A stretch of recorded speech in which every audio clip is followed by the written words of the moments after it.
Hi guys, this is Karen. Welcome to another video. Today we're going to talk about something that is affecting all of us, and that's overconsumption and how social media is fueling it. This is what we're going to talk about today, so let's just dive in. We've all seen these videos. I'm just applying some skincare and makeup while talking. So we've all seen these videos of massive hauls, massive PR unboxing, perfect homes, really endless shopping, 1,000, 4,000 Sephora hauls. They are everywhere. Everywhere you go, this is what you see in social media. Even sponsorships are getting out of control. I don't want to see sponsored content. I really don't. But when people say it's sponsored, at least I can choose if to watch it or not. But most of the videos on TikTok are ads. And people are not disclosing that they are ads. So how is TikTok or other social medias like, Instagram, is actually affecting our overconsumption? And let's just dive right in. Okay, it's not a coincidence. That's, I can tell you for a fact. Oh, this is almost over. Maybe we'll do Project Pan for this. Okay, and use something else.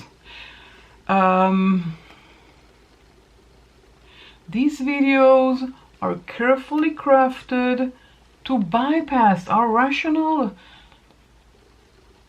thoughts and tap into some powerful psychological triggers. And I wrote down to myself a few of those triggers, so let's just go over them. Just quick note that these triggers want to make us feel like we're missing out on something if we are not following them. If we are doing something else than buying those things, we're missing out on something. But are we really? Well, we're missing out of our money and time, and we are being sucked into this machine like the TikTok shop. I think this is one of the most horrible inventions that could happen to us as consumers because of how easy it is to fall into those traps. So first of all, let's talk about those manipulations at play. First thing I wrote to myself is aspiration and envy. These videos are masters.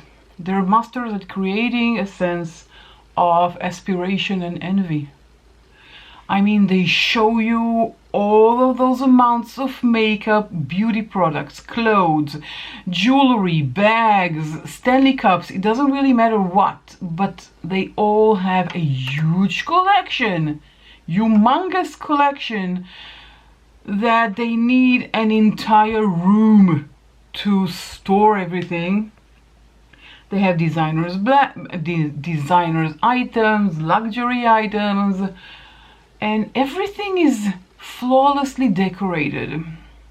They just look like perfection. I know you do see in some occasions the declutters and they show you the messy side of things, but most videos show us perfection, perfect homes.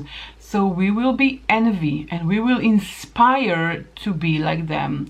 All of those stock influencers, stock my fridge, stock my mini fridge for my son, or stock my guest bedroom, bathroom, stuff like that. I mean, how many guests do you have unless you have a B&B or Airbnb, or I don't know.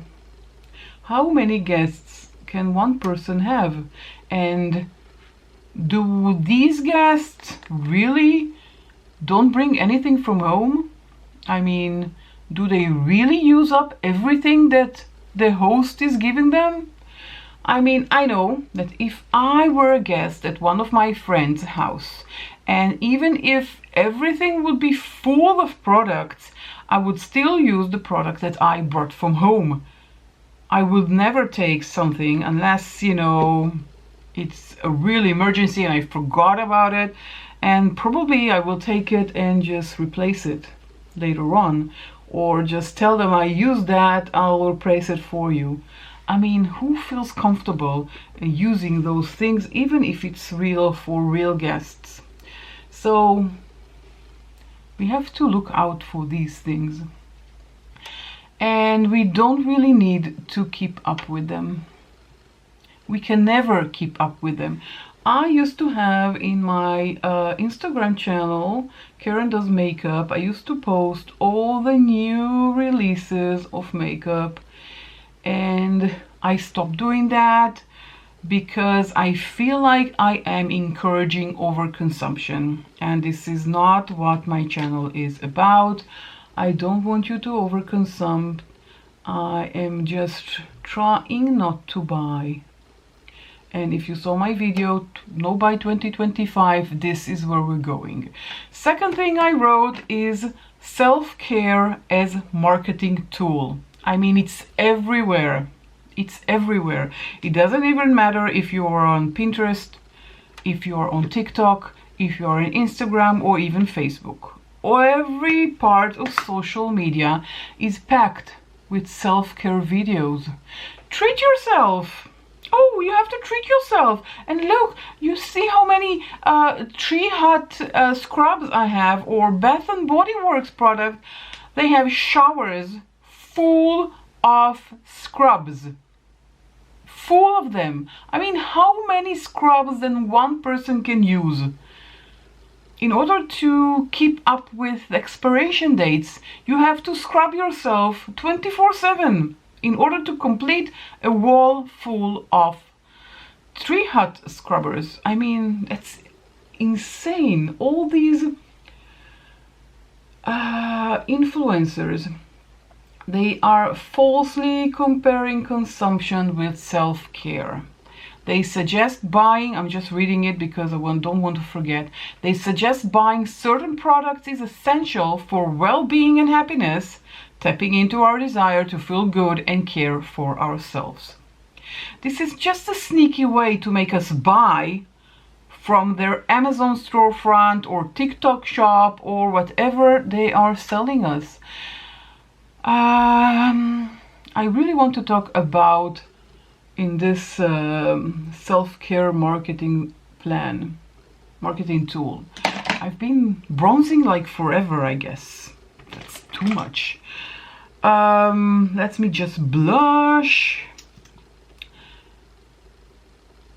So this is just, they want to make us believe that if we will not do self-care, then we don't care about ourselves. And if we will not buy all of those unnecessary tools, there are so many cosmetic tools that they want to sell us, it's just out of control. It is out of control. Another thing is the impulse purchase trap. These videos make the product seem exciting, convenient.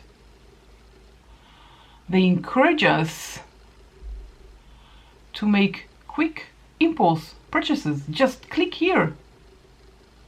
TikTok shop, just click here. It's already on your doorstep. A few hours later, it arrives at your doorstep. Oh my God. Oh God. So much blush. So they're trapping us. I mean, you watch your favorite, let's say for example, YouTube. Okay? Now, if you are an influencer, you can have all the products that you talk about in your videos, you list them below, and YouTube will create a shop for you. You don't have to do anything. And of course, it's not using your affiliate links if you have one. I only have one on iHerb. And they kind of tricking us to click, to click, to click, click and buy this. Another trick that they do is the fear of missing out. You probably heard it before, FOMO. They trick us to believe that if we will not purchase this new highlighter or this new foundation, we're missing out. This is the perfect foundation. Or you know what, let's go to what happened to Michaela with the mascara from L'Oreal. I mean, if you will not buy it right now because it looks so beautiful, and look at the lashes this gives me, even though she is suspected of using false lashes. Does anybody know what these are for except of hanging them? Okay, I hang them, now I don't want them anymore. Can I just cut them or do they serve a purpose? Do let me know. I have no idea what to do with them. Just a side note. But I distracted myself. Yeah, okay.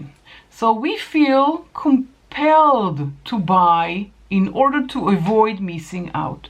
I'm telling you, it happened to me. It also happened to me with these. Where are they? These.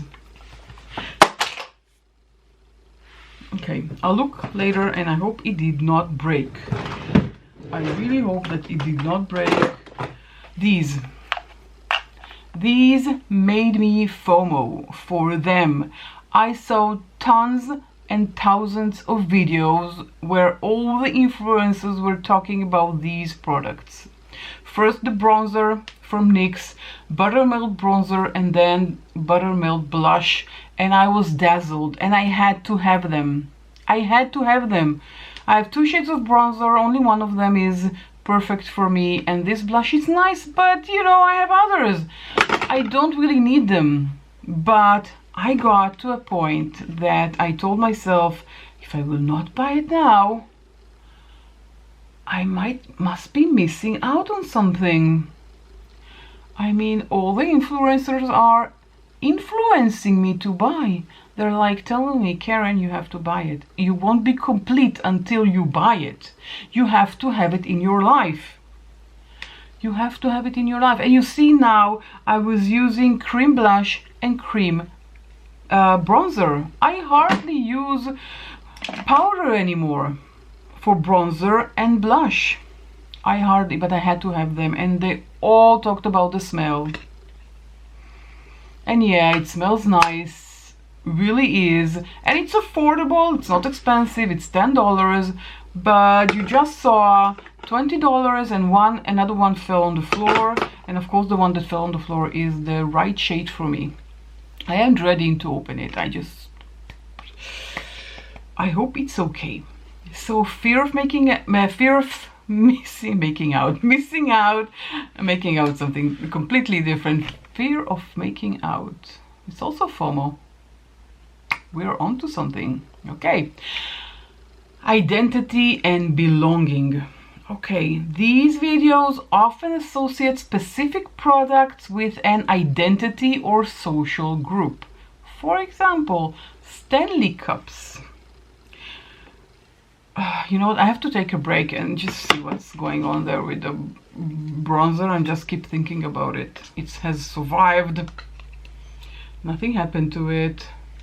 And if it were a Rare Beauty highlighter, it would have been shattered. It already happened to me.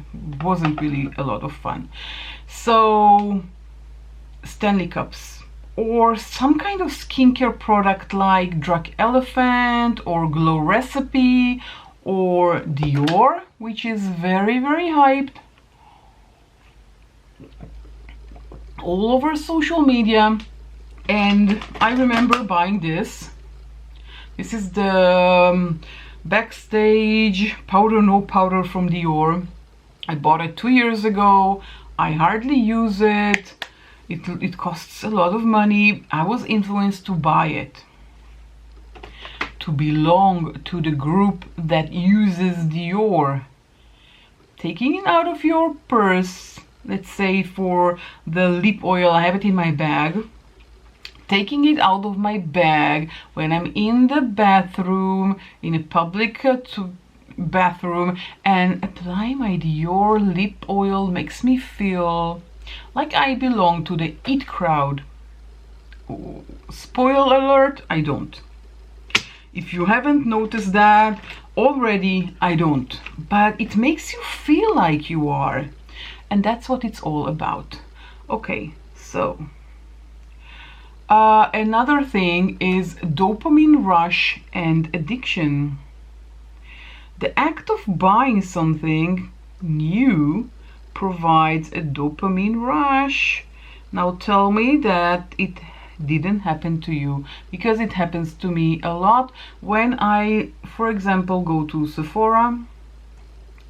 I buy stuff, I get a dopamine rush at that same moment, and then when I come back home with what I just purchased, I am less excited. The dopamine already wore off, and I'm telling myself, okay, that's really nice, but do you really need to buy all those things?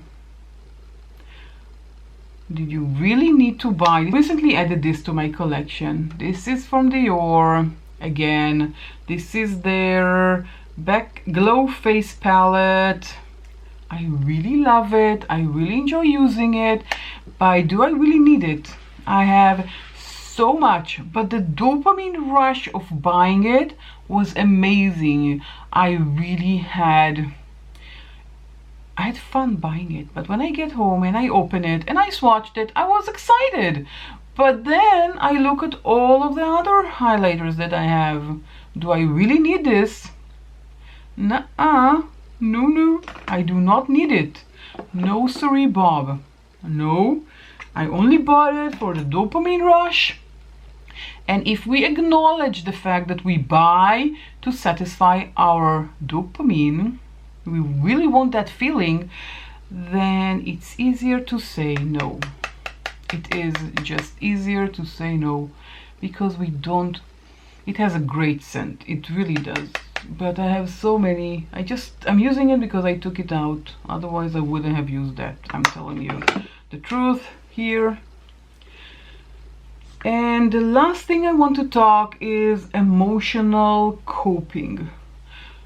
For many of us, shopping is just a coping mechanism. We're going through something, maybe we got fired from our job, we're looking for another job and can't find another job. Maybe we're going through something, some anxiety, something happened. It doesn't really matter. We are all dealing with something, and sometimes we are relating shopping to this experience. And I'm using the Dior because, you know, I just pull it out, and why not use it? It's really good. I'm not saying it's not, but everything else I have also is really, really good. Do I need it to add more to the Natasha Denona? Probably not, but I did anyways. So this is a way to deal with anxiety, boredom, or other negative feelings. Shopping. Just shop. It will give you the dopamine rush, the dopamine experience, the feeling that, wow, now I have a Dior highlighter like my favorite YouTuber has, or my favorite TikToker has, and something to my lips. Okay, and there's something I really need to get off my chest about that coping mechanism.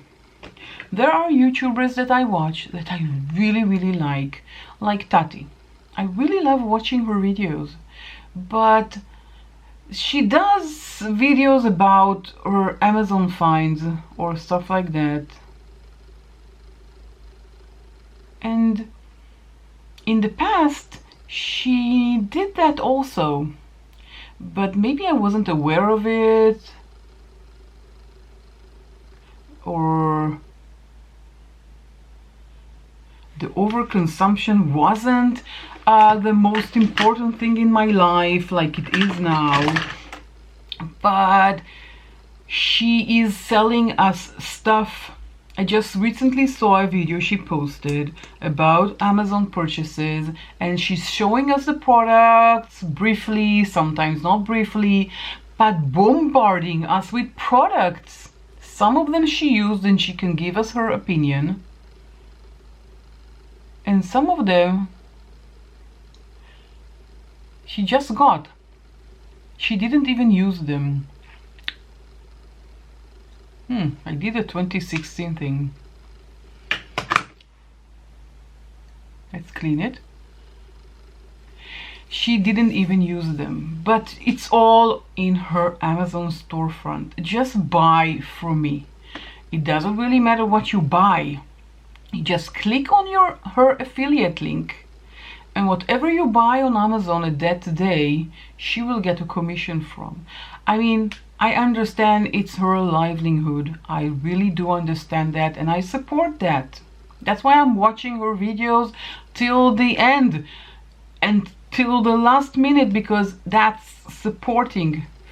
And I like her videos, and I write something in the comments because I'm supporting and I want to support my favorite creators. But this is how I want to support them. I don't want to buy using their affiliate links just because they are bombarding me with products. So many products that I don't need. What about the eyes? Let's just leave them like that. Maybe just some highlighter, I don't know, on the highlighter, the Dior, just to have something here, but that's it.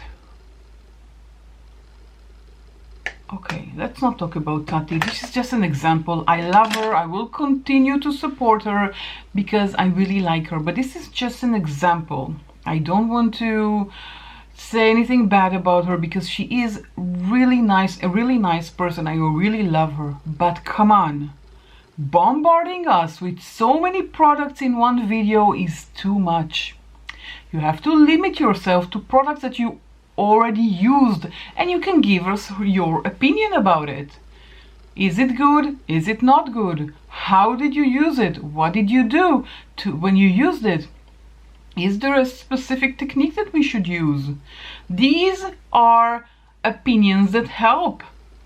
But bombarding us with products, and she's not the only one who's doing it, okay? Just an example. So many others are doing it. I love her. I will continue supporting her. Okay, no shaming, nothing bad here. Just an example of a video that really rubbed me the wrong way.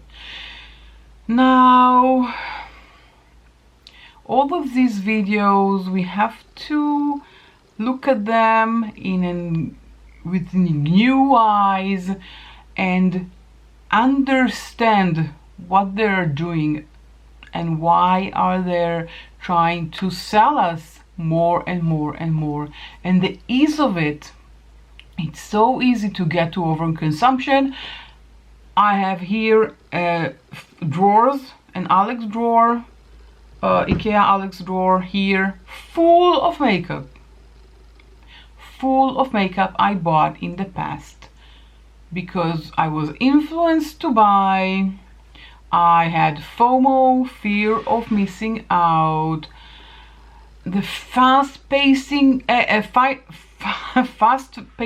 edits, they're just editing so fast. Pop, pop, pop, pop, pop, pop, pop. Of course, it's on. They're doing it on purpose. It's not by chance.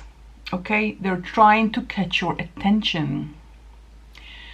So remember all of that. I will do a follow-up video about that later on, but this is everything I want to say now. I want you to be aware. Don't buy. Stop buying.